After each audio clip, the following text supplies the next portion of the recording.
En primer lugar, yo quiero felicitarlos a todos porque se han hecho un esfuerzo tanto en lo que es RCP básica y en las clases que hemos asistido el día de ayer. Están bastante bien hechas y con bastante calidad, y eso es muy bueno para ustedes, para la universidad y para los pacientes, que es lo más importante. Entonces, hoy vamos a tratar de hacer un review rápido, pero dándoles algunos sustentos de todo lo que estamos haciendo para manejar un shock, una insuficiencia respiratoria. Cuando enfrentamos un paro no es diferente, porque vamos a evaluar la parte neurológica, la parte hemodinámica, la diuresis, el llenado capilar, y como van a ver ustedes, vamos a ver algunos aspectos interesantes de esta patología. La reanimación cardiopulmonar siempre ha sido una preocupación en el mundo. Nuestro país todavía tiene algunos sistemas un poco endebles para poder asistir a ese tipo de pacientes, pero vamos a conversarlos ahora para ver. Y seguramente se van a plantear algunas interrogantes. Bueno, pasaremos, mi querido, para acabar el día temprano, ¿no es cierto? Esa es la idea. Bueno,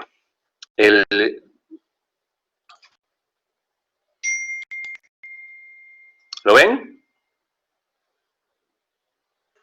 Sí, doctor. Ya, perfecto. Bueno, muchas de las... en primer lugar, un saludo del doctor Hermenegildo. Él se está recuperando, pero todavía está hospitalizado. Hubiera querido estar acá con nosotros, pero un saludo de parte de él.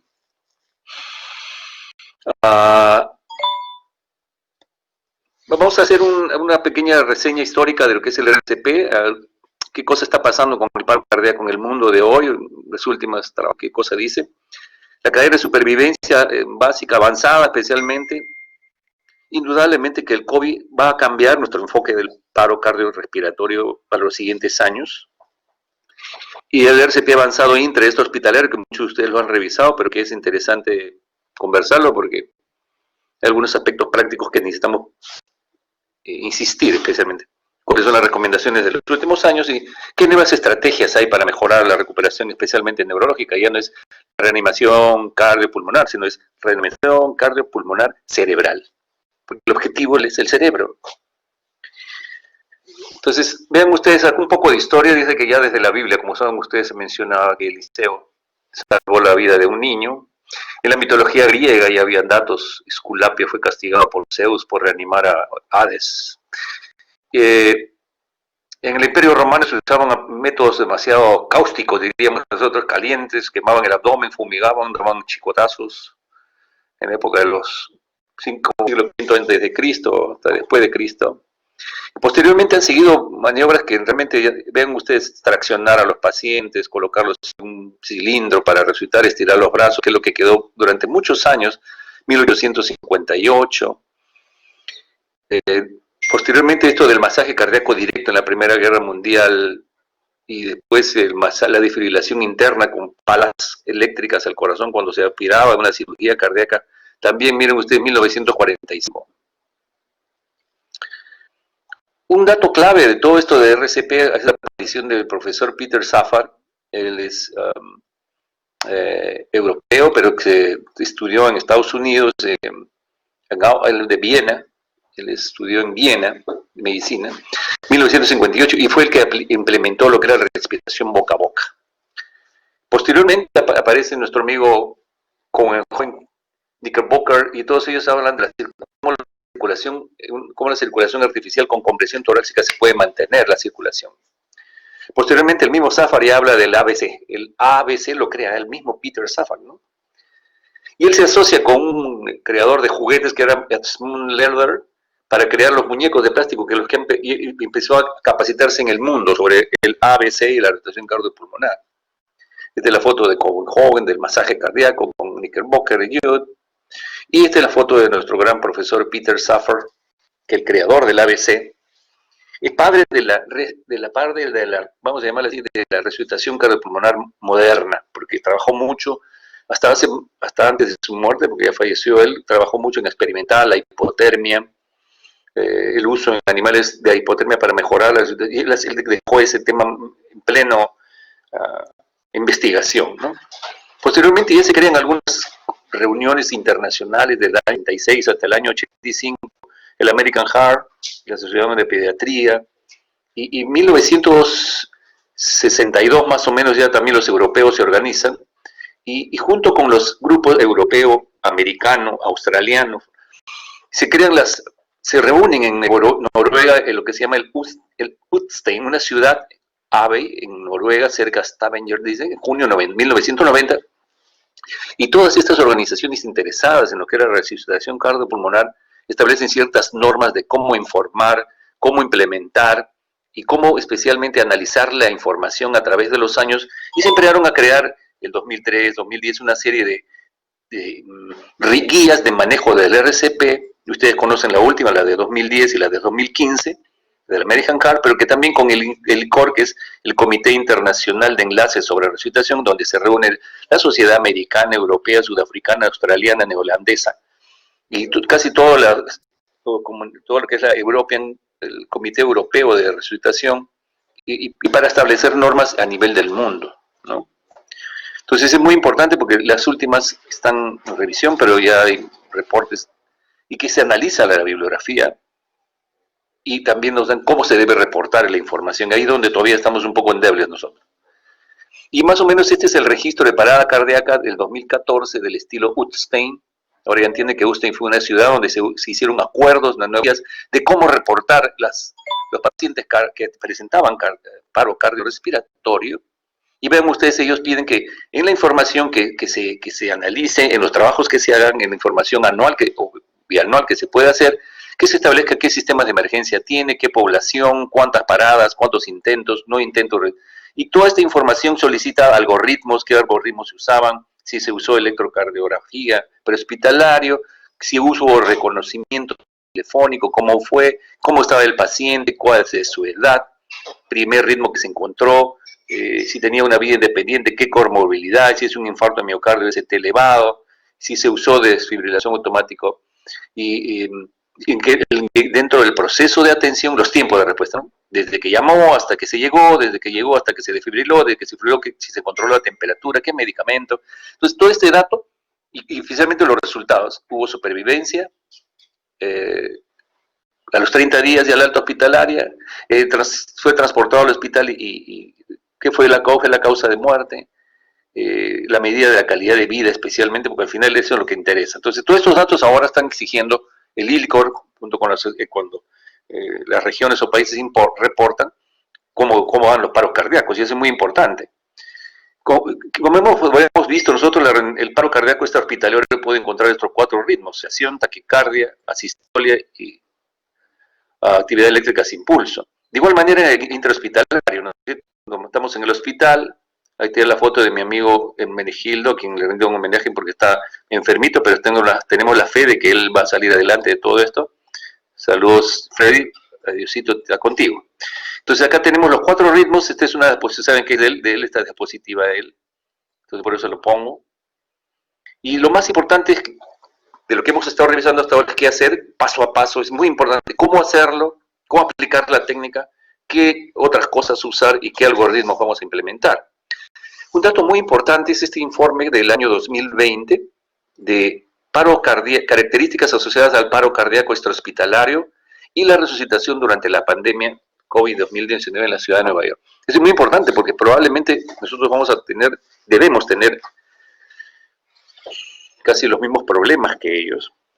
Y en este reporte, ustedes, paro cardíaco extrahospitalario y la pandemia, esta es una tabla que muestra las atenciones por COVID en marzo y abril del 2020 y el número de paros cardíacos en ese mismo periodo. Vean ustedes, ellos compararon el año 2019, en los mismos meses, marzo y abril del 2019, con los paros cardíacos en marzo y abril en Nueva York. Y como ustedes ven, hubo un pico muy importante de número de resucitaciones, que era más del cuádruple de lo que ellos acostumbraban a tener. Pero no, lo que me llamó la atención, y por eso es que le presento esto, es que comparando el periodo, tanto el periodo COVID como el periodo del 2019, lo que más me llamó la atención fueron algunas cosas. Número uno, que en ambas situaciones las causas que llevaban al paro cardiorrespiratorio no eran muy diferentes: hipertensión, enfermedad cardíaca, diabetes, enfermedad renal, asma, cáncer. Siempre hipertensión, diabetes y enfermedad cardíaca siguen siendo los más importantes. Y en esta parte del informe, en la parte final, yo le he agrandado un poquito acá para que ustedes vean. Lo que me llamó la atención es que el ritmo de presentación, tanto en la época pre-COVID y en la época COVID, habían ritmos ventriculares, o sea, lo de taquicardia ventricular y fibrilación ventricular, pero también presentaron asistolia y actividad eléctrica sin pulso. Y lo que más me llamó la atención, tanto en la época pre-COVID como en COVID, es que vean ustedes que el 60%, 70%, 80% eran asistolia. O sea, es momentos difíciles, un paciente que presenta asistolia, paro cardíaco y extrahospitalario todavía. Le sigue la actividad eléctrica sin pulso, vean ustedes. 20, 14, 22, 10. Y un pequeño porcentaje es el que tiene taquicardias que son desfibrilables. Entonces, realmente habrá que revisar más la bibliografía, pero llama la atención porque este es un reporte interesante de una sola ciudad, es cierto, pero es importante saber que tanto en la época pre-COVID como en la COVID, cuando se llama una emergencia, se encuentra o asistolia o actividad eléctrica sin pulso y menos frecuentemente un ritmo desfibrilable, y eso es preocupante, de lo que se ve por lo menos en el intrahospitalario. Esta es una revisión del 2010, en donde se ven cuál es la evidencia de paro cardíaco y las tasas de sobrevida en el mundo. Esto fue un trabajo muy interesante, publicado por el grupo de Filadelfia, el Hospital de Pensilvania, ven ustedes, y en donde se ven países de Europa, Australia, Dinamarca, Londres, Inglaterra, Helsinki y Alemania, donde se ven los años que se estudiaron, hasta el 2007, 2006, reportes estadísticos, meses de estudio. Miren la población: 1,5 millones, 1,200,000, 1,300,000, 300,000, 67,000. ¿Y cuál fue la incidencia de paro cardíaco extrahospitalario, hospital cardiac arrest, sistema de emergencia médico? La incidencia de qué porcentaje fue tratado de estos, pero lo que más me llama la atención es que acá, qué porcentaje de pacientes tuvo fibrilación ventricular y qué porcentaje tuvo sobrevida al alta, y cuál fue la sobrevida al alta por los que tuvieron fibrilación ventricular. Y llama la atención, ¿no es cierto?, por ejemplo, que el porcentaje de sobrevida eran 19, 9, 11, 6, 13, no pasa de 19%. Pero lo más importante es que los que tuvieron fibrilación ventricular sí eran a 29, 32, pero hubieron 8. Un promedio en estos países europeos, incluido Alemania, de 22% de sobrevida por FB, ¿no? Acá nuevamente, Italia, Noruega, Eslovenia, Alberta, Canadá, Ontario, y vean ustedes, ¿no? Porcentaje de fibrilación ventricular, 6, 10, 7, o sea, un porcentaje bajísimo, raro es 31 acá en Rotterdam, pero es de ese 10%, o sea, bajísimo, aunque el porcentaje en este caso de pacientes que tuvieron paro cardíaco, que sobrevivieron, fue mucho mayor, pero probablemente los que tuvieron fibrilación ventricular, y que fueron, como ven ustedes, el porcentaje de sobrevida al alta, que los que tuvieron fibrilación ventricular fue mucho más alta, ¿eh? 33, el 41%, un promedio de 24%. Mire que algunos llegaron a 39%, nuevamente Rotterdam se saca el sombrero de Rotterdam, pero definitivamente la mayoría menos de 39%, 12, 15, 23%. Aquí América del Norte, Ontario, Houston, Estados Unidos y Canadá, también un promedio de 9.7 de sobrevida, 16, 13, 11, 8, 9, 10, 3%, 4% en Detroit, Delaware. Vean ustedes, este es el año 2010, ¿no es cierto? Porcentaje de sobrevida, un promedio de países como Estados Unidos, muchas regiones de Estados Unidos, New York, Michigan, Memphis, Kansas, etc. 17, 26, 40%, pero también ha habido 8, 5%, como en San Diego, por ejemplo. El zorro no hizo nada. 19.5% promedio. Y en Japón, vean ustedes, Japón,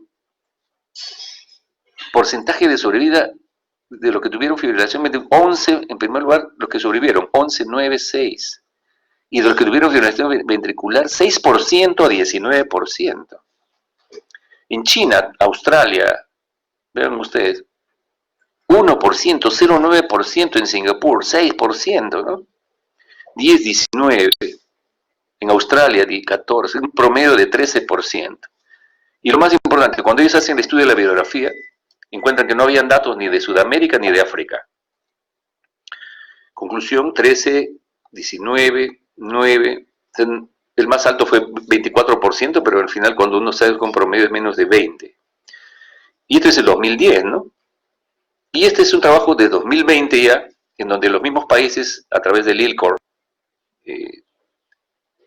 Enlace Internacional para los Pacientes Paro Cardíaco, reportaron, pero no eran muy completos tampoco, pero de todas maneras, en esta tabla muestran el número de pacientes que vivieron a los 30 días, pero acá me interesa que vean esto. El curso neurológico bueno al alta a los 30 días, 29%, muchos de estos países no reportaron, tenían alta a los 30 días un 33, 47%, 43% en Noruega, 21% ya en 2020, hoy han pasado 10 años, 30%. O sea, ha mejorado a 30%. Como ustedes, en Asia, Singapur 14, 27, 23, 33, pero todavía en Taiwán 9, en París 20%. O sea, 20 a 30% ha mejorado algo la estadística, pero sigue siendo todo un problema. Y la clave para el éxito de esta situación, entonces, es una realidad realmente preocupante, aún en países desarrollados. Entonces, la clave para el éxito que hemos venido trabajando con ustedes en todos estos días, hemos quedado en que el diagnóstico, primero hacer un buen diagnóstico, proteger la zona y evaluación y determinar si el paciente está inconsciente o no, y avisar al 106 y al 116. Iniciar las compresiones, el CAB. Todo esto en la sociedad se prepara ante el masaje y el desfibrilador externo. Acá también tenemos problemas, no todas las instituciones tienen DAB. Que el mensaje sea claro cuando usted pida ayuda, y un desfibrilador tiene que decirle usted al que estoy ayudando, llamar, iniciar, en este caso llamar por ayuda es muy importante, y las guías últimas están reforzando mucho el uso del celular para marcar y dejar en altavoz para que, en este caso, un despachador de emergencias, tanto bombero como de un hospital, pueda ayudarlos y valorar la respiración, la circulación. He usado algunas diapositivas de algunos, no he podido poner todas, pero muchas de sus presentaciones han sido muy buenas.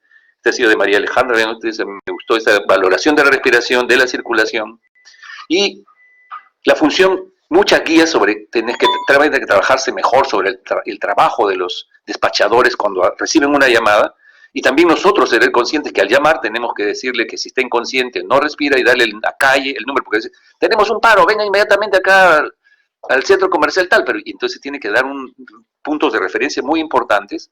Si no respira vamos a iniciar compresiones, decían ustedes, pero estamos en tal calle, tal número, y dar algunos puntos de referencia, porque eso es clave.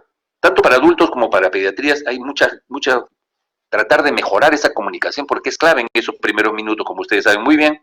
Y por consiguiente, la inconsciencia, el pulso no detectable en los primeros 10 segundos, respiración anormal, nos obligan a iniciar el CAB, y hasta ahí una desfibrilación precoz, si hubiera un desfibrilador automático externo, y todo esto ya se considera dentro del soporte básico.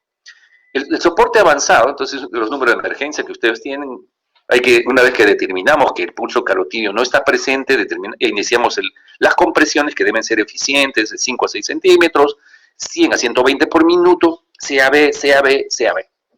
Si estoy en capacidad de poderle dar 2 ventilaciones, lo hago, pero vamos a ver ahora que eso tiene algunas limitaciones. El CAB, compresiones adecuadas, tratar de, si tengo a alguien que colabore conmigo, va a ser mucho más fácil, poder intercambiar y no fatigarme.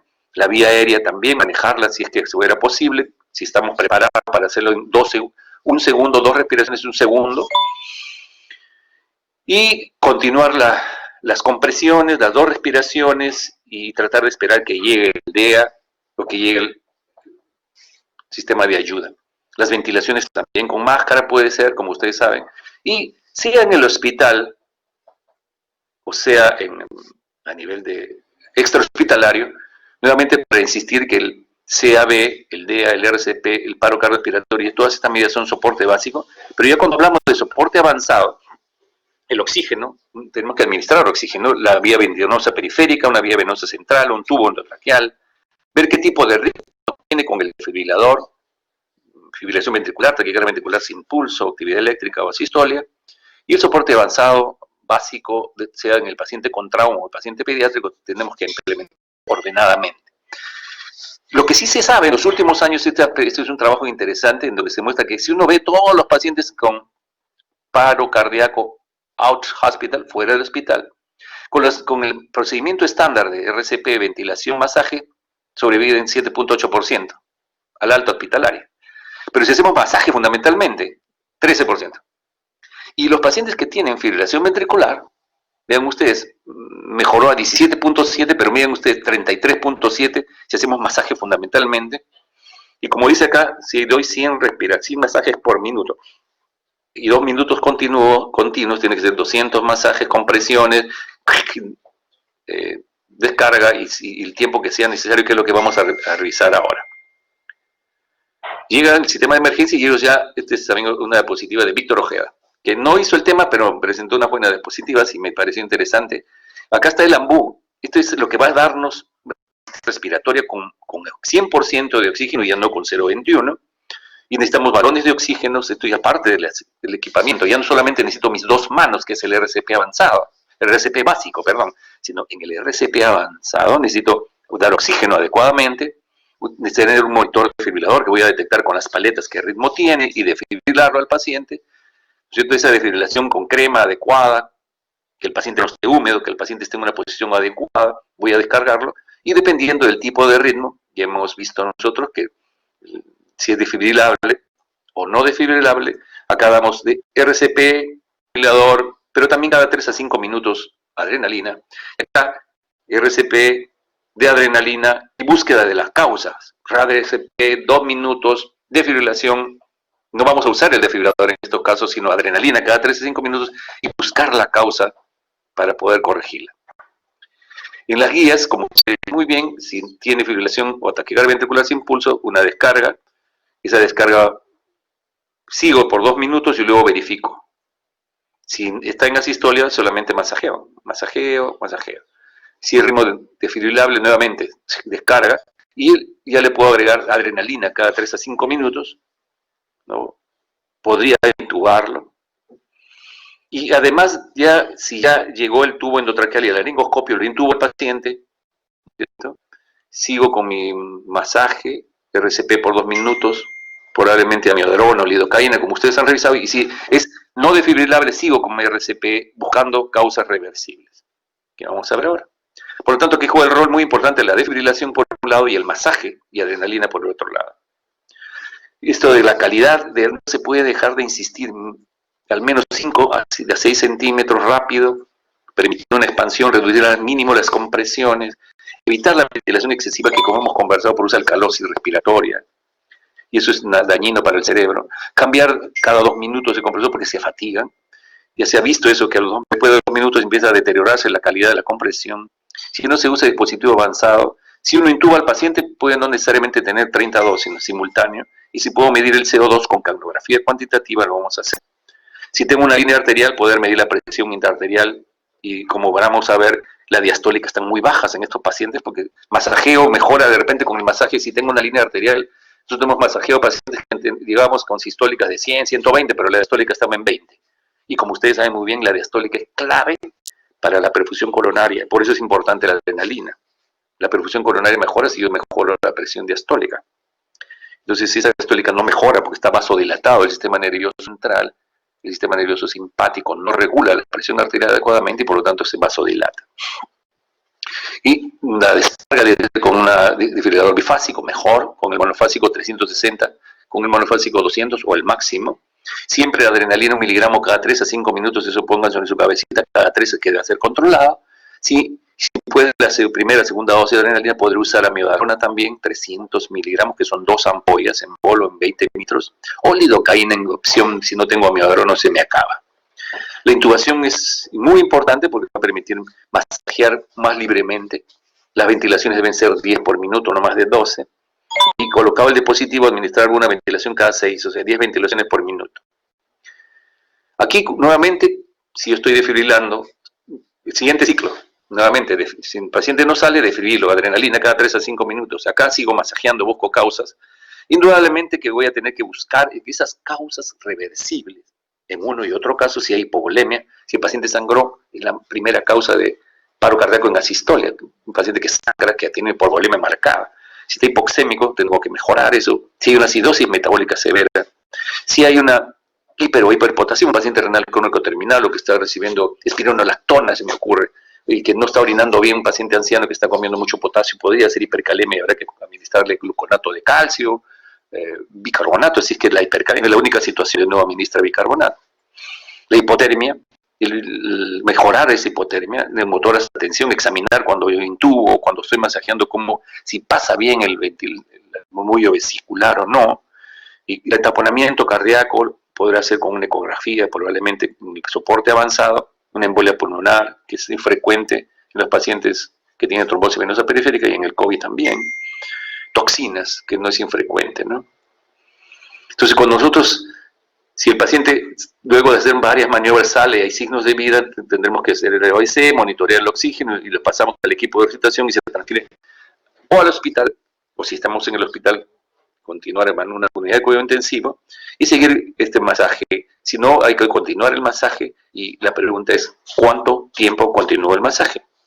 El algoritmo circular del paro cardíaco, entonces, hay la posibilidad de retorno de la circulación espontánea post-paro cardíaco, luego de varios ciclos de RCP, adrenalina, control de la taquicardia ventricular o de la fibrilación ventricular, y vía aérea adecuada, 2 minutos y cambio, y cada 2 minutos, 3 a 5 minutos una adrenalina, y si se estabiliza va a la UCI. Pero ¿cuánto tiempo puedo continuar nosotros?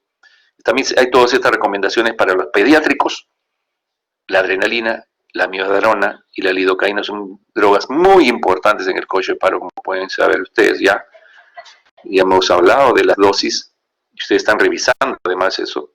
Y la intubación, el retorno de la circulación son datos claves.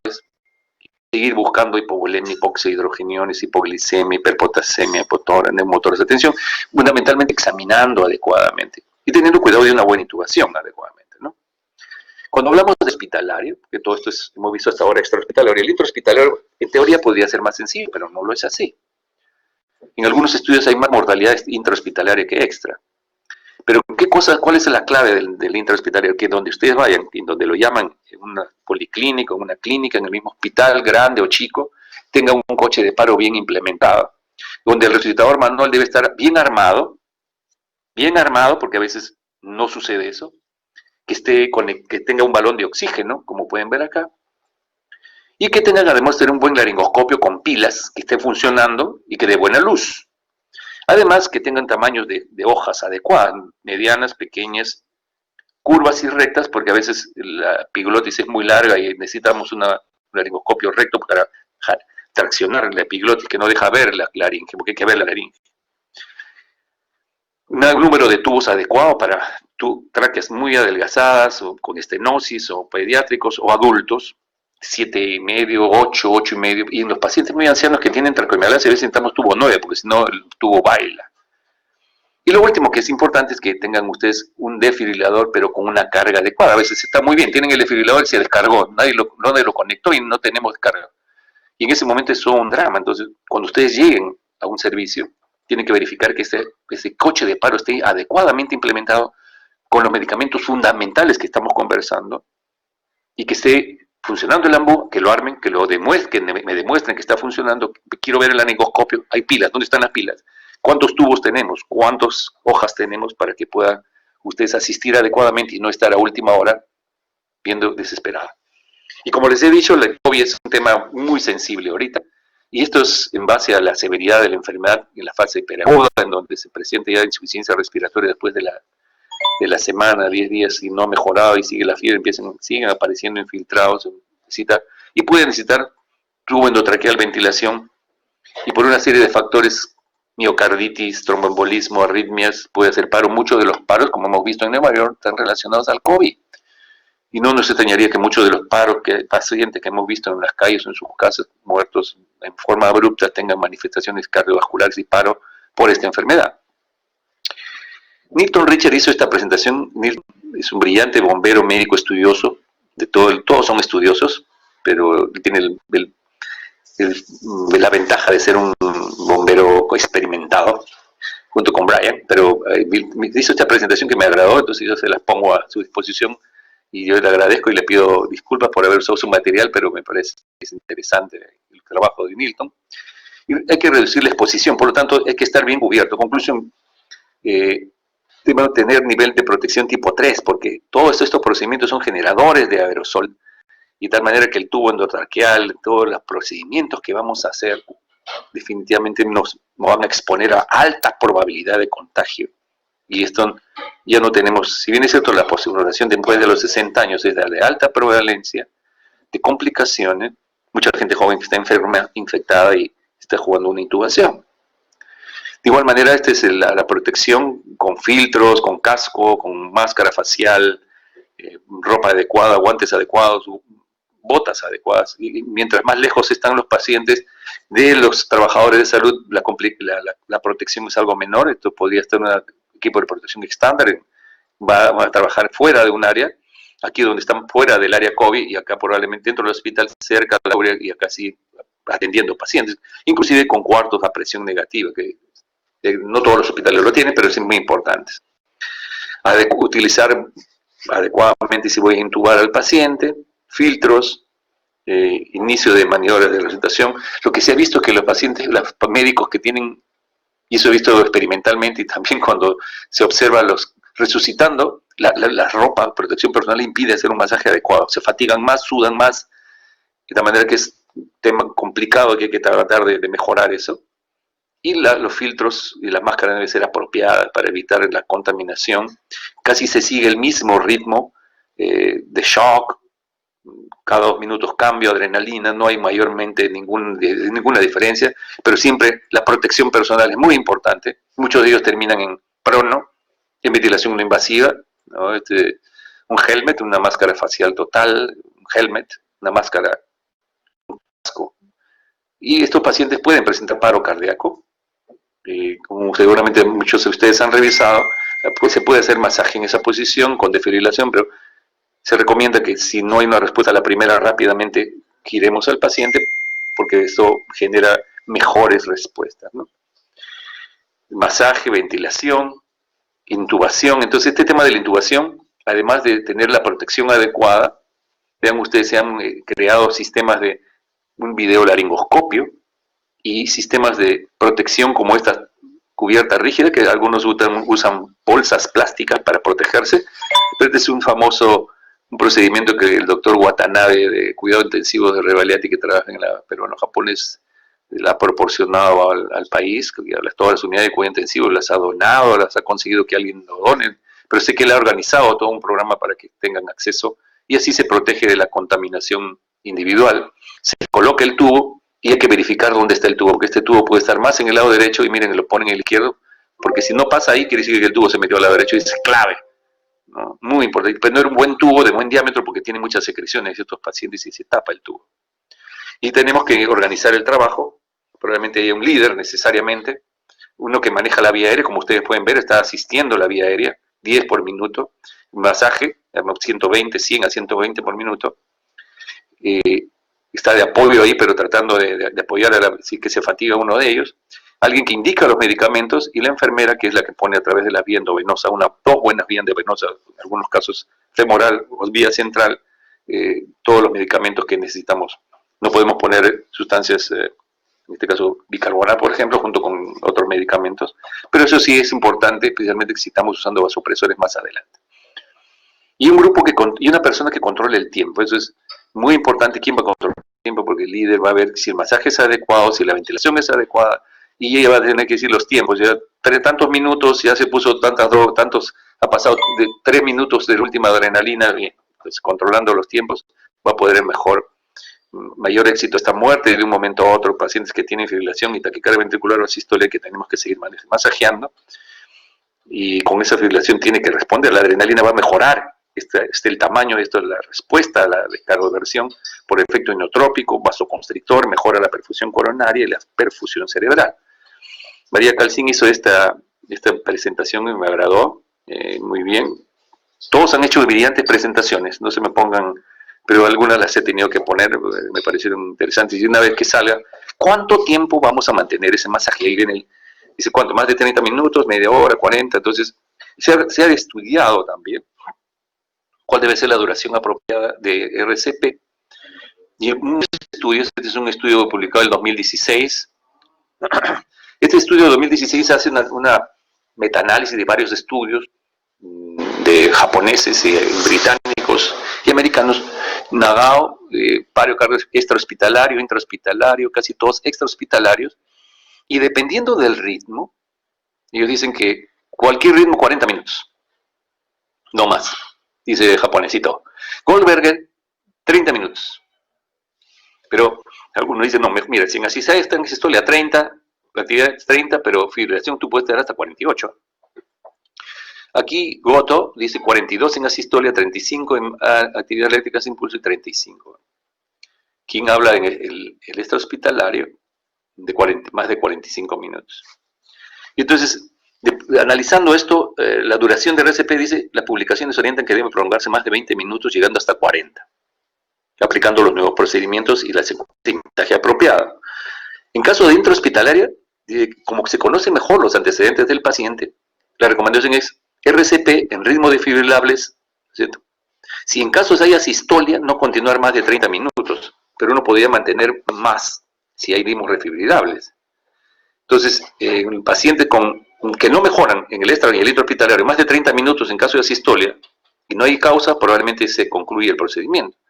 Pero se recomienda 40 minutos o más, y va a haber un grupo de pacientes, debería valorarse, si el paciente es joven, tiene un infarto, hay evidencia de dolor precordial antecedente, y hay un ritmo defibrilable que entra y sale, y estamos a tiempo de poderlo llevar a un centro hospitalario para un soporte vital extracorpóreo o intervención coronaria con angioplastía, etcétera, deberá pensarse, analizarlo y llevarlo para poderlo trasladar a un centro donde tenga eso. Probablemente esos cambios de la mortalidad que hemos visto de 10, 15 a 30 sean porque se ha dado mucha importancia al intervencionismo coronario y al soporte vital extracorpóreo. Este es otro estudio de la resucitación, es un estudio japonés, muy interesante también, en donde analizan más o menos 300.000 pacientes, casi 280.183 extrahospitalario, y tuvo resultados favorables después de 38 minutos. Entonces, parece que el tiempo es 30 minutos si estamos en ritmo defibrilable y en ritmo no defibrilable, asistolia o actividad eléctrica sin pulso. En 30 minutos no responden, se concluye el procedimiento, pero puede uno seguir hasta 40 minutos si estamos en defibrilación y sale a ventana. Consideramos, porque ustedes buscan el reporte y hay reportes de pacientes que han sido defibrilados 99 veces, 50, 60 minutos, y han salido con recuperación. Entonces eso va a depender de si se le asistió desde temprano a una persona que sabía masajear. Si está leyendo el ritmo, y se le puede llevar a un centro que se le haga cateterismo cardíaco y es sospecha de enfermedad coronaria. Y otras metodologías que vamos a revisar luego, hay la posibilidad de mantener un poco más de y si el paciente salió un tiempo y luego volvió a entrar, debemos considerar un tiempo cero nuevamente y volver a continuar, especialmente si hay recuperación, no hay tanta midriasis, la perfusión mejoró, etcétera, ¿no? Entonces, de los menos de 60 minutos, si es de cardiología cardíaca, hay curso favorable a los 30 días. Si es chocable, muy favorable, 7.53 el P, en este caso el factor de riesgo. En este caso si se usó epinefrina, mayormente ninguna, pero si hubo alguien que lo asistiera, o sea, hay muchas cosas favorables si alguien lo asistió, si es varón, si hay presencia de quien lo asista, si es un ritmo chocable, y además si es etiología cardíaca, ¿no? Es dramático cuando uno ve los casos. Casi 300.000 pacientes no obtuvieron curso favorable 263.000 y solamente tuvieron favorable 9.530. De esos 9.530, los casos que tuvieron curso favorable neurológico, pero que no habían recuperado el ritmo cardíaco, fueron 1.600, pero aún así se llevaron al hospital y fueron resucitados y salieron adelante. Entonces este tema de ya no podemos hablar de reanimación cardiopulmonar nada más, sino de reanimación cardiopulmonar cerebral. Es el cerebro que tenemos que proteger, como ustedes saben muy bien.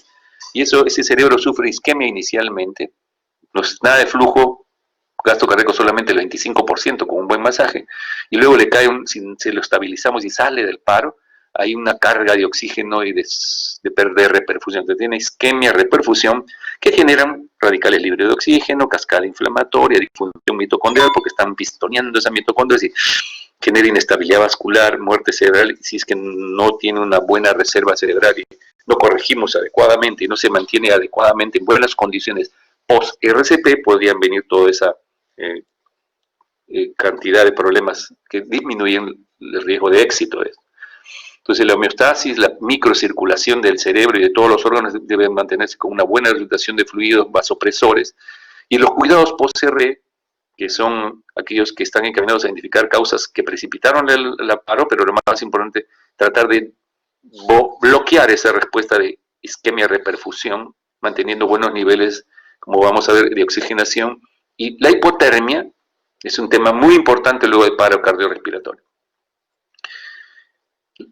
¿Cómo mejoramos? ¿Cómo se ha mejorado la sobrevida en los pacientes? Entonces, esto es manteniendo una saturación de 90 a 94, una buena vía aérea, ventilarlo con CO2 normal, tomar un electrocardiograma adecuado para descartar que no haya problemas que requieran intervención aguda, fluidos, una normovolema con una presión arterial sistólica mayor de 100, presión arterial e intraarterial monitorearla, usar vasopresores, como hemos visto, y temperatura de 32 a 36. Esto es un punto muy, muy importante. Miren ustedes, dice, si la causa es probablemente cardíaca y hay elevación del CT, oiga, hágale una angiografía y ingréselo usted a una angiografía coronaria, y probablemente, si hay que hacer una angioplastía, eso va a ayudar a la resolución del problema, que no sea recurrente. Entonces eso es muy importante, ¿no? Si no hay problema causa cardíaca, un ataque cerebral, para descartar tromboembolismo pulmonar, y va a ir a la UCI para controlar la temperatura, 32, evitar la fiebre consume más oxígeno, las neuronas, y por lo tanto pronóstico más deleterio, normoxemia, normapnea, optimizar la parte hemodinámica. Una ecocardiografía en la UCI es muy importante, inclusive en el paro, como les he hecho revisar a usted. La normoglicemia alrededor menos de 180, y tratar de alterar, modificar y estabilizar las funciones metabólicas. En general, el paro cardíaco, la mayor eficiencia en la angioplastía tras paro cardíaco, controlar la temperatura de 32 a 36, 32 a 34 para el paciente con insuficiencia, con este caso con un paro cardíaco prolongado, con disfunción severa, y 36 para el paciente que sale más o menos estable con bajo y baja de vasopresores y que estamos viendo que está recuperando rápidamente, pero es necesario la hipotermia. Y valorar el estado neurológico después de las 72 horas. Hay varios textos y varias revisiones sobre este punto. Manejo de la valoración inicial, monitorización, y muy importante el Glasgow, más de 8, menos de 8.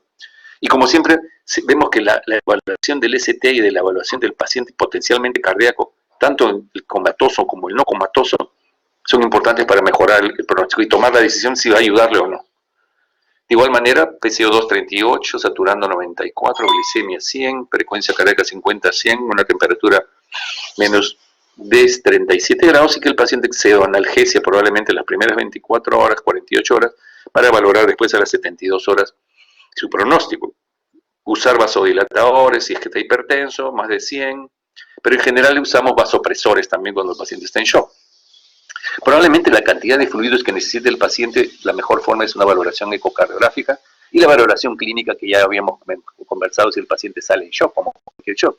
La perfusión tisular, cómo está la diuresis, cómo está la coagulación, cómo está si hay medio de 0.5 mililitros por kilo por hora, la perfusión, cómo está la presión arterial sistólica o diastólica. La diastólica es muy importante, y probablemente si está la diastólica muy baja, como hemos visto, pues se comporta ya como un shock vasodilatado por la prolongado RCP, usar vasoconstrictores como la noradrenalina y dopamina si tuviera bradicardia. La hipotermia definitivamente ha mejorado, ven ustedes, la hipotermia y normotermia.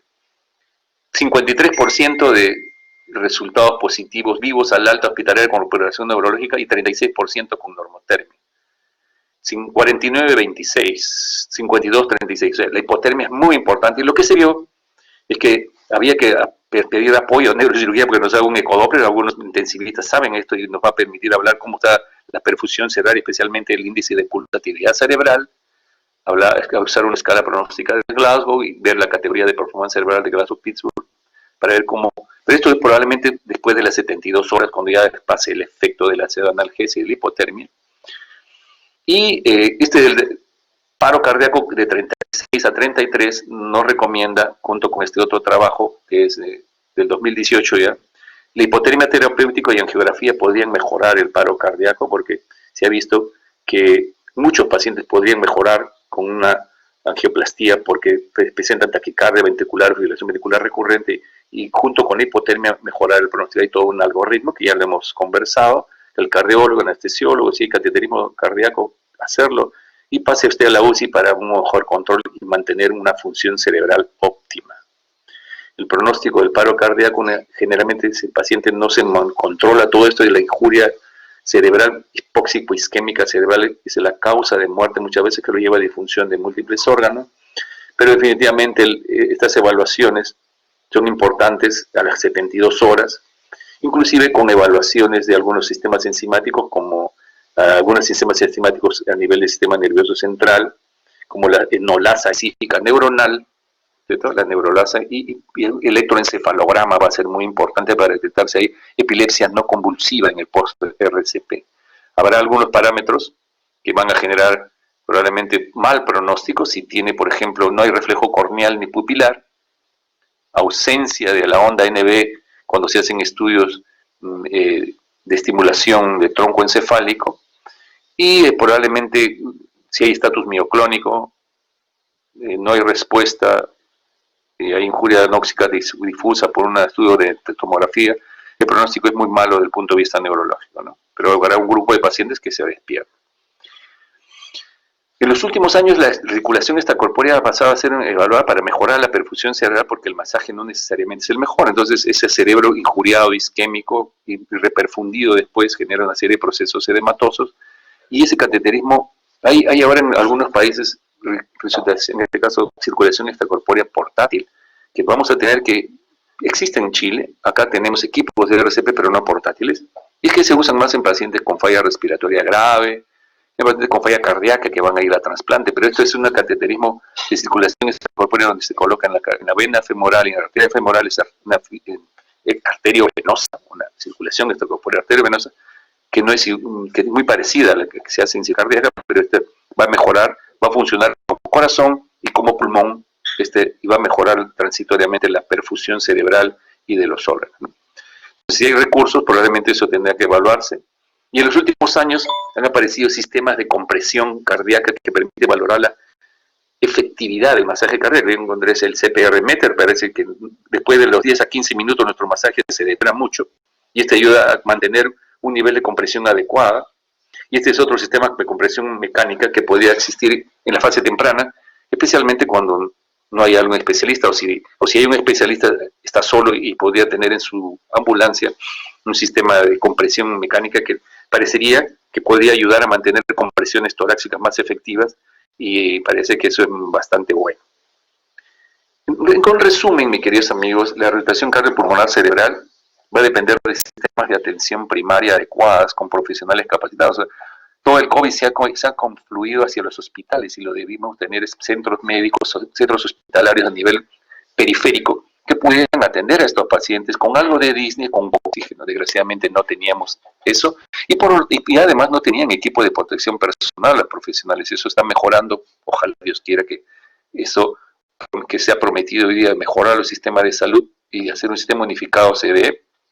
La población tiene que ser mejor educada, porque como ustedes comprenderán, la compresión inicial el diagnóstico, y esa compresión es clave en un sitio seguro, que los sistemas de emergencia hospitalaria funcionen mejor. Acá lo único que nos ayuda siempre son los bomberos, probablemente el SAMU, que con la congestión vehicular siempre, me imagino que no llegará tan rápido, pero que debe tener también equipos de protección personal por el tema del COVID actualmente. Debe estar mejor equipado, con buenos desfibriladores, y mejor si existen DEAs en los centros de actividad comercial donde la gente va a empezar a ir, o las universidades. En cada centro de trabajo que tenga una población importante debería tener, y especialmente si ya tiene personas de alto riesgo. Capacitación de los profesionales de la salud intrahospitalaria. No todos los médicos que están en el hospital saben hacer RCP, como ustedes saben muy bien. Ya tengo entendido que hay algunos residentes acá. Y es importante que ustedes, cuando llegan a ser internados, sigan entrenándose, sigan yendo a cursos de RCP básico y avanzado de la mayoría de las sociedades, cardiología, de cuidado intensivo y de emergencia, porque son muy necesarias para mantenerse entrenados. Los sistemas de detección temprana intrahospitalarios, los equipos de respuesta rápida. Hay sitios que no tienen suficiente intensivista, no tienen suficientes emergenciólogos, y si hay un paro en el piso, muchas veces es en la noche donde nadie lo ve, y el intensivista tiene que llevar ese paro con mal pronóstico a veces. Además, porque va a permitir detectar a aquellos pacientes que no necesitan RCP, que no desean RCP, y que los familiares deberían estar informados, ¿no? Un coche de paro bien equipado, funcionando el desfibrilador bien, con laringoscopios y tubos de varios tamaños, es clave. Eso a veces no sucede, tenemos que preocuparnos de eso. Hospitales con servicio de cardiología que tengan cateterismo cardíaco, me parece que eso está mejorado algo en el país, el OAISA. El Hospital de Emergencia Casimiro yo todavía no tiene, porque ellos los mandan al OAISA. El Hospital Almenara, el Hospital Rebagliati, el INCOR.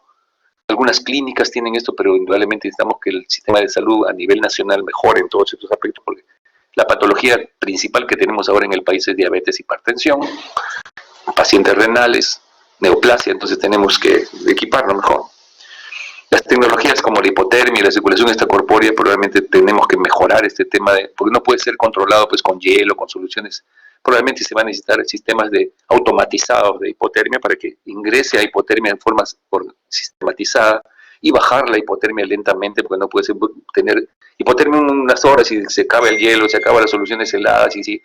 Entonces tenemos que mantener con soluciones heladas por ahora, con hielos y mantas térmicas entre 32 a 34 en severo y a 36 en leve a moderado. Pero lo más importante, cursos obligatorios para profesionales de salud cada 2 años de RCP básico y avanzado. Porque definitivamente no vamos a mejorar si médicos y el personal de salud, médicos, enfermeras, no todos están entrenados para eso. Cuando hay un problema en las unidades que hay en los hospitales, siempre están llamando al intensivista, no siempre están muy preparados. Indudablemente no es una cosa que se presenta todos los días, pero es muy importante porque son pacientes muchas veces jóvenes, con un infarto, pacientes con hemorragia digestiva, en las unidades de hemorragia digestiva hay paros a veces por este tema, porque están sangrando y no se les intubó, se aspiraron, etcétera, es hipotensión. Y esos deberían tener título, en este caso, entrenamiento cada 2 años, cada 3 años, especialmente si se trabaja en unidades de cuidados intermedios, pero en general todos los médicos deberíamos tener cada 2 a 3 años cursos de esto porque son importantes, porque como ustedes pueden haber visto, se han cambiado un poco las estrategias y probablemente se esté mejorando lentamente los paros cardiorrespiratorios y el pronóstico neurológico especialmente. Hemos hecho un viaje a través del tiempo de todo este tema. Indudablemente desde que aparecieron los primeros indicios de cómo hacer RCP en la historia, a través del tiempo hemos ido mejorando. El doctor Peter Safar ha sido un líder en esto. Cada uno de los médicos que participamos en todo este proceso, médicos, emergenciólogos, cardiólogos, que es lo que más vemos este problema, intensivistas, tenemos que mejorar la sobrevida de los niños, de los adultos, los medicamentos, y de tal manera que tengamos una posibilidad de tener DEAs, de tener masajes adecuados y que los pacientes sean llevados en condiciones adecuadas y que el sistema de emergencia prehospitalaria e intrahospitalario un paro trabaje mejor. Esta es una diapositiva de la doctora Laura Martínez de Valladolid. Dice, la competencia requiere experiencia, pero la experiencia requiere tiempo, pero el tiempo solo no produce una competencia. Necesitamos seguir trabajando, seguir estudiando, seguir preparándonos, todos seguimos aprendiendo, como ustedes pueden haber visto. El objetivo de la presentación es darle una visión global de lo que es la RCP básico y avanzado, de lo que ustedes están estudiando muy bien, y me doy por muy contento por el entusiasmo que todos ustedes han puesto en el curso, y se han esforzado, algunos leyendo, lo he detectado, pero de todas maneras se han especializado en pequeños tópicos, y han tratado de hacer presentaciones bastante bien estructuradas y eso yo me felicito y me siento muy, muy agradecido por el esfuerzo que han hecho todos ustedes en el curso y especialmente en esta última etapa donde han tenido que hacer breves presentaciones, ¿no? Listo. Preguntas, jóvenes.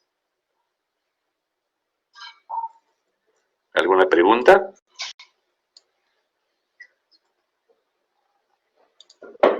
No me voy a decir que no me escucharon, no me escuchó nadie. A ver. Doctor, buenas tardes. Antonio Vargas, presidente. ¿Me escucha, doctor? ¿Cómo estás, Antonio? Qué gusto escucharte, ¿eh? Un gusto igualmente, doctor. Una consulta. Sobre el RCP en Prono, ¿les podrá mencionar algo a los chicos? Sí, yo creo que a ver, tú tienes, ¿qué has podido revisar sobre el Prono y RCP en Prono? Bueno, en este escenario del COVID, que básicamente en AR severos, la estrategia también de pronación, ¿qué quiere decir eso? Poner boca abajo al paciente, muchas veces es necesaria. Entonces, los eventos de parada cardíaca no se tiene un tiempo exacto, ¿no? Puede suceder incluso en ese momento. Entonces, la evidencia está también que se puede hacer el masaje en esa posición sin alterar y estar haciendo un masaje otra vez en decúbito supino, donde hay mayor riesgo de lo que vendría a ser contaminación. Entonces, sí he visto los estudios incluso con los mismos dispositivos automáticos, mecánicos o automatizados que puedan tener, que los están usando fuera, pero bueno, acá no hay mucha experiencia, ¿no? Acá, bueno, en el hospital seguimos haciendo masaje en caso de parada cardíaca, pero no he visto aún un pro. Por eso era la consulta, ¿no? ¿Tú has hecho RCP en Prono? No, doctor, por eso le mencionaba qué tanta experiencia puede haber, o al menos académicamente, ¿no?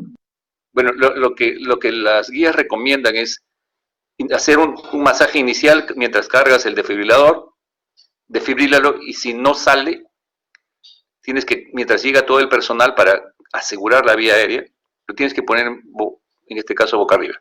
Porque desgraciadamente la compresión, como tú sabes muy bien, el paro cardíaco, en este caso el masaje, para el paro cardíaco, el flujo sanguíneo no lo da el masaje sobre la silueta cardíaca, lo da el que aumentamos la presión intratorácica, y ese aumento de la presión intratorácica, si bien es cierto, cuando se enseña a la gente legal, le dicen, bueno, es que usted tiene que similar a la contracción cardíaca, pero realmente el flujo sanguíneo se da por cambios en la presión intratorácica. Y los cambios en la presión intratorácica, si tú haces masaje prono, probablemente no sean lo suficientemente efectivos. Cuando tú agarras el esternón y lo presionas 5 a 6 centímetros, porque la columna vertebral es una estructura mucho más rígida y no te va a asegurar que al presionar 3 a 5 centímetros vas a hacer compresión de la caja torácica, ¿me entiendes? Entonces, lo que se recomienda en las guías es hasta ahora eso. Masaje inicial, descarga inicial, no responde, coordinar todo para hacer una rotación con el ambú, con el ventilador, con el tubo endotraqueal, suavemente y continuar el masaje vía esternón, ¿no? Eso es lo que más o menos se dice en las guías y es cierto lo que tú dices, que probablemente se va a tener que hacer probablemente eso una mayor potencialidad de complicaciones y de contaminación, pero definitivamente va a depender del paciente. Si es un paciente con falla orgánica múltiple, en shock masivo, con dosis de norepinefrina alta, con 100% PIP15 y que no mejore y el pulmón está blanco, seguramente van a intentar, muy poco probable que intenten el RCP en un paciente que ya está en una fase de ese tipo, pero seguramente si es un paciente que está que está en fase de recuperación, en fase de destete, y ahí vienen algunos comentarios sobre por qué hacen ese paro, ¿no? A veces es porque hay compromiso cardíaco, arritmias, muchas veces vienen con hidroxicloroquina que les da arritmias, pero también se ha visto que la miocarditis se produce por el virus, es un virus bandido que produce eso. Lo segundo es porque ese compromiso neurológico, y eso habría que observarlo, y eso lo he leído y le escuchaba a Shalin un comentario que me pareció súper interesante. El doctor Shalin Rodríguez es un intensivista que hace mucha ecocardiografía, mucha ecopulmonar especialmente, pero junto con Moisés y el doctor Moisés Vidal y el doctor Lescano en la Mercado también tienen personal como el doctor Segarra y otros médicos que hacen ecocardiografía. pero ellos han especializado más en pulmón especialmente. Y él nos dice algo que es muy interesante, ¿no? El paciente con COVID tiene ageusia y pérdida del gusto. Tiene, probablemente hacen inestabilidad hemodinámica muy fácilmente cuando los cambias de posición. Hay probablemente una disautonomía, pérdida del control de la presión arterial, así como se ha perdido la sensibilidad a la hipoxia, porque tú has visto muchos pacientes que se describe la hipoxia silente. Ese paciente está saturando 70 y el paciente no se queja de mucha disnea. O sea, sus sensores, cuerpos aórticos, carotidios, no sensan bien esa hipoxia, están con trastorno de conducción y por consiguiente también la presión arterial podría estar trastornada, se hacen hipotensión y eso ha sido ellos, como hemos conversado con Roldán, hemos conversado con Pedrito, con la gente, con el mismo Fernando, y de repente Fernando Barriga, que lo veo ahí presente, podía darnos algunas ideas, porque Fernando de primer atendiendo a pacientes de COVID. A ver, Fernando, ¿qué nos puede decir? ¿Cómo estás, Fernandito? ¿Me estás escuchando? Hola. Sí, Fernandito, ¿cómo estás? El doctor Fernando Rodríguez es médico recién egresado, pero es de la Ricardo Palma y ya está de médico asistente. Es un brillante joven, motivo por el cual está apoyando la investigación y confrontándose con pacientes COVID caliente. Cuéntanos tu experiencia sobre este tema. Bueno, sí, bueno, a veces cuando tenemos pacientes que tienen falla respiratoria severa, ¿no? Y se les tiene que poner en esto del prono, sí, la verdad es un reto a veces cuando hacen inestabilidad hemodinámica, ¿no? Porque también vemos que cuando un paciente está muy inestable, tenemos que valorar si es conveniente todavía mantenerlo en esa posición, ¿no? Simplemente por esto, ¿no? Por el riesgo de que haga, cuando está utilizando muchas drogas, muchos vasopresores, vemos que está deteriorándose y el prono probablemente ya no lo está ayudando y es riesgoso, porque como usted dice, ¿no? Es difícil dar un masaje efectivo, una reanimación efectiva a un paciente que está en esta posición, ¿no? Entonces, de lo que yo he podido ver y aprender es que cuando tenemos estas situaciones de paro cardiorrespiratorio, nuestra primera respuesta debe ser hacer lo que mejor sabemos hacer, ¿no? Ser lo más efectivos con lo que nosotros necesitamos. Es decir, no es el momento, digamos, para practicar, para tratar de hacer algo en lo cual no tenemos experiencia, no tenemos experiencia. Entonces, ahí yo creo que, y lo que también lo que es que en ese tipo de pacientes lo que debemos hacer es ponerlos en supino, que es tan fácil, hacer la reanimación, la educación también, los pacientes en condiciones de ser reanimados, y hacer el RCP avanzado. No, yo la verdad, los pacientes que ya muchas veces están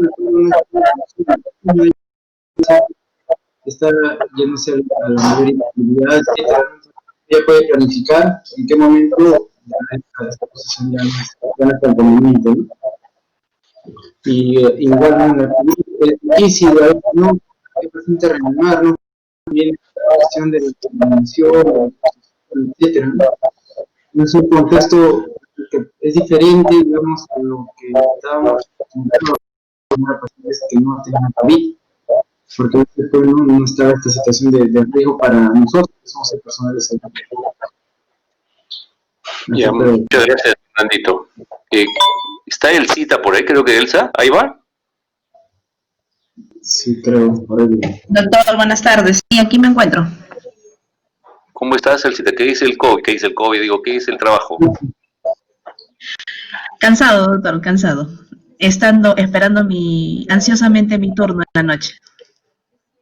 Cuéntanos, ¿cuál ha sido tu experiencia hasta ahora? Bueno, doctor, en nuestra experiencia en la UCI, sí, definitivamente debemos valorar muy bien la condición, todas las, digamos, condiciones que tiene el paciente al momento que hace la parada cardíaca.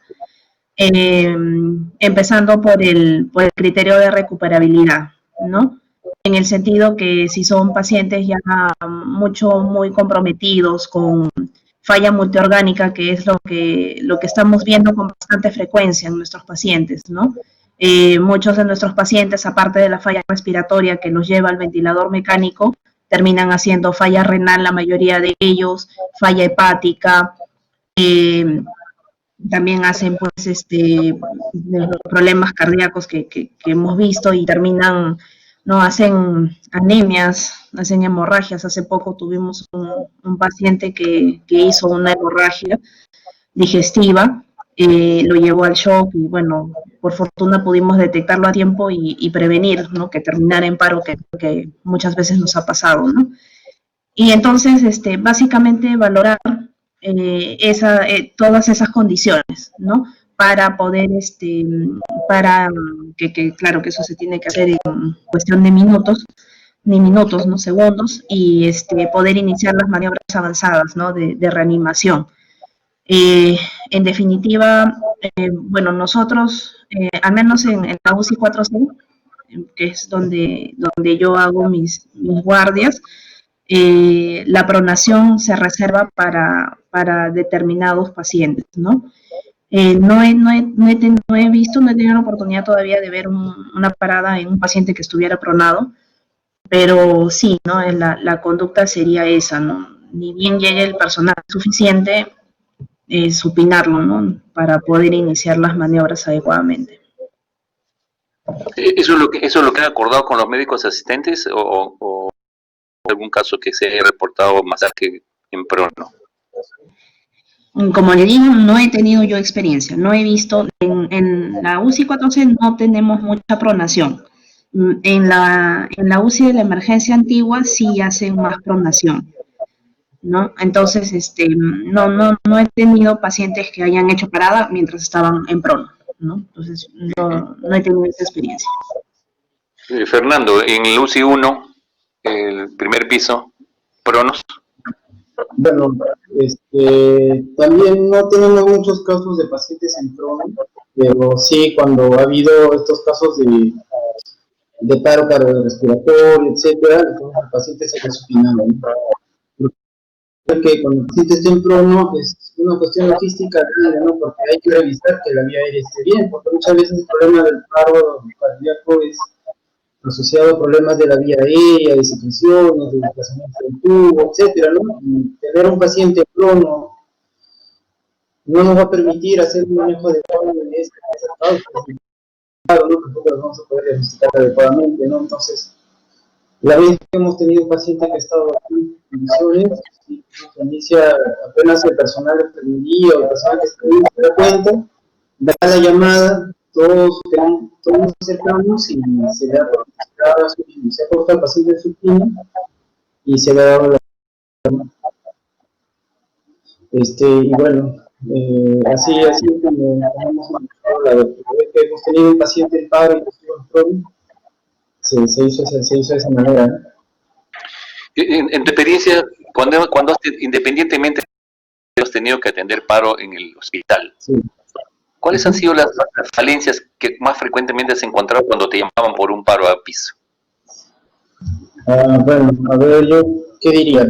Uno es el equipamiento del déficit de equipos. Que uno llega, por más que no esté capacitado, si no tiene un laringoscopio que funcione, si no tiene una voz que funcione, entonces la efectividad de la animación disminuye, por más que haya varias personas dispuestas a apoyar, etcétera, si no hay el equipo necesario, y muchas veces es eso, ¿no? El piso de radiatio, que no hay ambú, que no hay laringoscopio, que el laringoscopio no prende, etcétera. Y otra cosa es la falta de, me parece, capacitación de mucho personal, que, bueno, a veces se actúa más por la experiencia que uno tiene que por siguiendo una guía, ¿no? Es un enfoque empírico que a veces se le da, ¿no? Y que justo son, digamos, los médicos de piso, las enfermeras, las primeras personas que se dan cuenta y que son que inician el masaje, ¿no? O sea, la fase más crítica de la reanimación, y a veces cuando uno llega y se da cuenta de lo que ha pasado, no, ya ese tiempo ya se perdió, ¿no?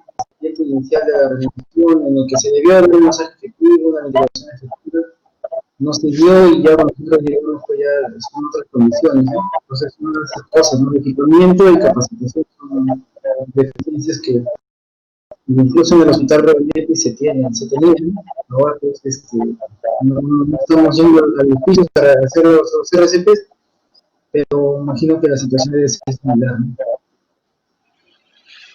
Muchas gracias, Fernando. ¿Alguna pregunta de los asistentes a la teoría, de los alumnos?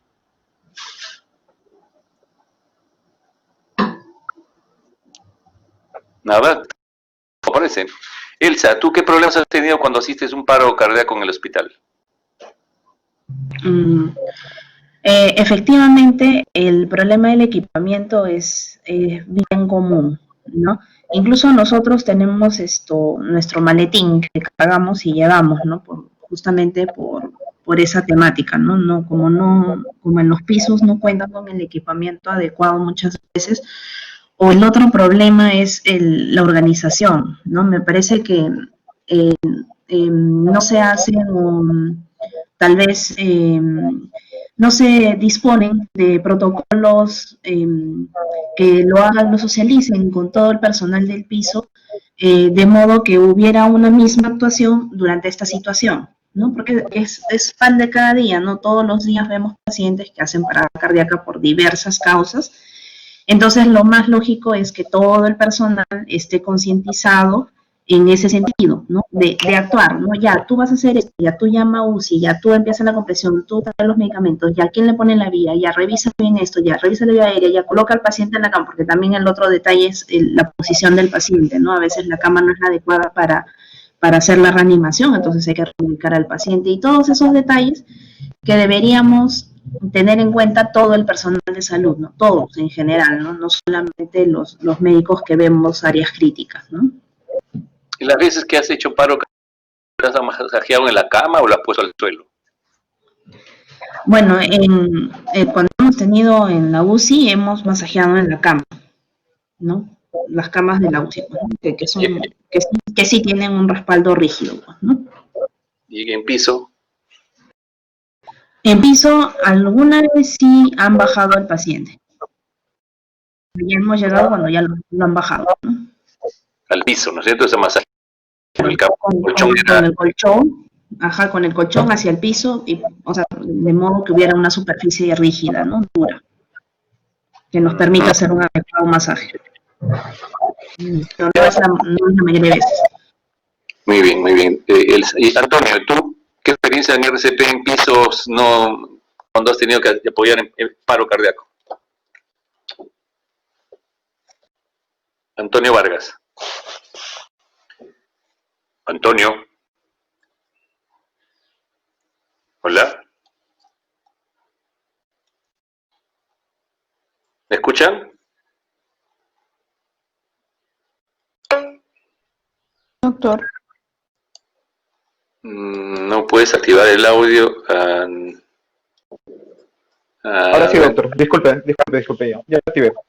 Ya, bueno, cuando hemos tenido paros cardíacos hay que diferenciar el escenario, ¿no? El escenario actual es un escenario un poco complicado por lo que los accesos incluso a los servicios son restringidos por el tema de contaminación o exposición al COVID.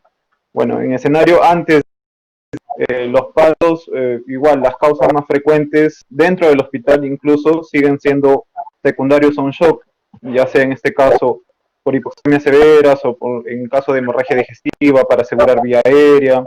O sea, no necesariamente llegan todas las llamadas de parada cardíaca, terminan siendo paros cardiorrespiratorios como tal, ¿no? Y muchas veces los eventos que se dan, no hay el equipamiento, o sea, y tampoco el personal está del todo entrenado. Valga verdades, los servicios disponían todos los servicios en la zona de enfermería, unos dispositivos de desfibrilador eléctrico un poco antiguos. Muchas veces el coche de paro no saben la distribución o para la amplitud que puedan tener la distribución de las camas. Entonces, mi licenciado, como la bibliografía dice, hay un gran chance de sacarlo, pero muchas veces llegas tarde. En el caso del escenario COVID es un poco más diferente porque, bueno, al menos dentro de las áreas críticas están monitorizados todo el tiempo y muchas veces incluso recientemente nos pasan la voz ante eventos de estas paradas que son presenciadas y han salido rápidamente, pero muchas veces son secundarios a qué, a retención de CO2, que es mucho más frecuente cada vez. Y bueno, las hipoxemias que puedan ser muy marcadas antes de llegar a piso, que bajan a UCI o pasan a UCI muy tardíamente, ¿no? Entonces, el escenario no es el mejor aún en este tiempo. La capacidad, pese a que ha incrementado el número de camas, aún es insuficiente. Y bueno, el entrenamiento es más que necesario. Las simulaciones, los entrenamientos. Yo sé que hay una escuela incluso dentro del hospital que quizás parte de emergencia, pero también estamos incorporados a otros servicios, ¿no? Y bueno, siempre, al menos en rotaciones de medicina, hemos tratado de entrenarse o los asistentes nos han tratado de entrenar en esto. O estamos de turno en piso, igual, estamos al llamado. Ahora sí el escenario ha cambiado, como le digo, no. Lo que es séptimo B está respondiendo a interconsultas, por la misma demanda de los pacientes y la complejidad nos quedamos donde estamos programados. Entonces, la verdad, en este escenario, afuera de la UCI, no he presenciado ningún paro. Y dentro del servicio, bueno, los que hemos presenciado han podido salir al menos, en tiempo corto, ¿no? Muy bien, gracias, Antonio. Ya, muchas gracias. ¿Alguna pregunta, jóvenes? No. Como pueden haber escuchado, ¿alguien quiere? Quería comentar algo, pero Dime, para Fernando. los compañeros de la universidad, ¿no? Y los otros colegas más jóvenes, que algo que usted también mencionó que es importante, ¿no? Es también decidir a quién iniciar el RCP, ¿no? Porque la verdad en el hospital de 10 llamadas que hacen a la UCI, paro cardiorrespiratorio y pacientes que se les inicia paro cardiorrespiratorio, que se les reinicia el RCP, muchas veces son pacientes terminales, ¿no? Pacientes en los cuales ya la reanimación pues no tiene mayor no tiene un sentido en la situación de que va a ayudar a mejorar el físico del paciente o que va a tener una capacidad de recuperabilidad. Muchas veces hay esa situación, ¿no? En la que, bueno, no sé, por falta de entrenamiento, por la situación, a veces, ¿no? Se inicia el RCP a pacientes mayores de 90 años que tienen cáncer terminal. Y entonces, eso también es algo que, digamos, ¿no? La persona que decide iniciar el RCP también tiene que entrenarse y tener el conocimiento de que no a todos los pacientes que hacen paro se les tiene que iniciar el RCP. Entonces, eso también hay que tienen que conocerlo, tienen que concientizarse, ¿no? Porque también es someter a una persona que, digamos, tiene una situación agónica a un sufrimiento adicional, ¿no? Entonces, eso sí, también quisiera, no, eso también es una de las dificultades, digamos, que uno encuentra cuando yo he ido a atender pacientes, digamos, con parada respiratoria, sobre todo en el hospital, que la población es adulto mayor, ¿no? Básicamente, ¿no? Y eso, ¿no? Ya, muy bien, muy bien. Eso, ayer en su ponencia, Franca Llorera de los Ríos hizo un análisis de eso, me pareció muy interesante, porque esa es una parte, de ahí tenemos que empezar el análisis, ¿no? Y lo que pasa es que a veces los médicos tratantes, a veces ni siquiera los oncólogos, que están más cercanos al poder hablar de este problema de manejo paliativo, no más medidas extraordinarias, en general al médico no le gusta hablar con la familia de ese tema. Y nos lo deja a nosotros. Y tenemos nosotros que en esa situación explicarle que es una enfermedad terminal, que la medicina no se ha hecho para que le haga sufrir al paciente, que es un paciente que tiene muy mal pronóstico, y ponerle tubo, ventiladores, hacerlo sufrir más, catéteres, y que no lo van a poder ver más que 5 minutos al día o 10 minutos, sin ninguna posibilidad de salir adelante. Es un tema que tenemos que entrenarnos siempre a informar adecuadamente, los médicos en general. Creo que nosotros estamos más entrenados en ese punto, pero siempre. Y otra cosa que tú has mencionado y que han mencionado también me parece eh, Elsa, es el tema de que a veces llaman las enfermeras de paro y no es paro. Entonces, a mí me parece algo positivo, te cuento. Porque quiere decir si no es paro, porque si ya está en paro no tiene más que 3 a 5 minutos, pero generalmente te llaman y está en falla respiratoria, está hipotenso, y a veces se viene a la UCI, lo traemos a la UCI a veces, o a veces no, simplemente dejamos sugerencias. Pero en otros sitios ese tipo de problemas lo detectan a través de monitoreo acerca de los monitores, porque todo paciente que hace paro cardíaco 6 a 8 horas antes ya ha tenido algún síntoma de descompensación en sus funciones vitales. Y creo haber conversado con mis queridos alumnos acerca de los equipos de respuesta rápida que hay en otros países, porque por ejemplo en Estados Unidos el 50% de las unidades de cuidado intensivo no tienen intensivistas fijos y no son al llamado. Entonces, y hay un porcentaje de hospitales que no tienen intensivistas en la guardia en la noche, entonces arman su equipo de respuesta rápida, los terapistas respiratorios han tomado preeminencia porque manejan la parte del ventilador, de la intubación muy bien, y ellos pueden detectar cuando hay alteraciones en cualquiera de las funciones vitales, mucha taquicardia, mucha taquipnia, desaturación, compromiso del sensorio, y eso rápidamente el equipo de respuesta rápida va y define. Es un paciente terminal, se habla con la familia, queda en la historia, no RCP, no más medidas y paliativo. Y si es algo agudo, pues habrá que hacer el diagnóstico y solucionarlo, ¿no? Entonces el equipo de respuesta rápida, especialmente cuando no hay especialistas en un hospital, podrían ser muy útiles en detectar precozmente esas anormalidades, y las enfermeras inteligentemente llaman al intensivista y no hay que decir, ¿por qué me llama para paro si no es paro? Más bien hay que dar gracias a Dios que nos llaman porque es antes del paro y son profesionales que quieren ayudar a su paciente, porque a veces ni siquiera el médico tratante llama, sino es la enfermera, porque es la primera que observa, como bien han descrito. Entonces, si hay una enfermera llama, entonces hay que asistir al paciente, hacer el diagnóstico y explicarle a la enfermera que gracias a Dios no es paro y que lo que hay que hacer es esto y llamar a su médico tratante y conversar con él.